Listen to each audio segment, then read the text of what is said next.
Бүгін 14-июлда Жалал-Абад электр тармактар ишканасынын директору Сүйүнбек Усенов Кыргыз улуттук электр тармактар ишканасы тарабынан бөлүнгөн 9 дана жаңы автоунааларды район электр тармактар ишканаларына тапшырды. Жалал-Абад электр тармактар ишканасы боюнча 110 дана көмөк чордон бар. Ал эми электр чубалгылардын узундугу 2714 чакырымды түзөт.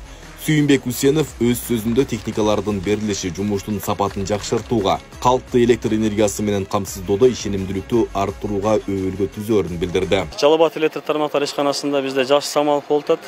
Биздин автопарктагы кошумча 9 техника менен толтуп атат.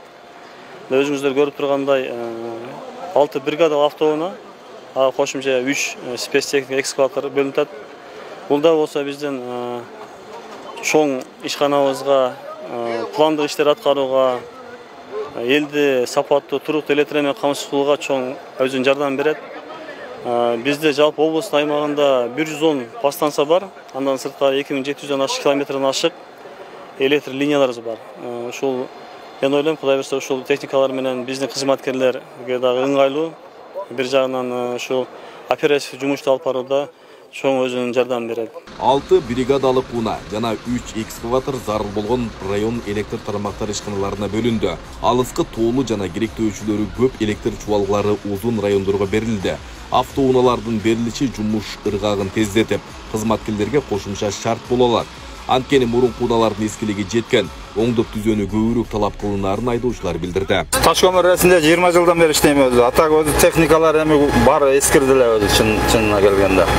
Азыр мына эми ушунча көңүл буруп техника бөлгөнүнө ыраазыбыз эми. Машиналар жакшы, бардык условиясы бар экен. Бригадага отдельно, жүккө отдельно үстүндө. Монтёрлорду бригаданы ташыйбыз ошондо. Бригада балдар өзү 5 бригадада 5 бала бар, мастер менен 6 да. Мындан 2 ай мурун дагы 2 жаңы унаа келген. Жалал-Абад электр тармактар ишканасына жыл башынан бери 11 дана жаңы автоунаа берилди. Эскерте кетсек, министр Талайбек Ибраев өткөн жылы ишкананын кызматкерлери менен жолугушуп, унаага болгон зарылдыкты көрүп, ушул жылга жаңы машиналар менен камсыз кылууну убадалаган. Айбек Исабеков, Замирбек Тойчубаев, Регион.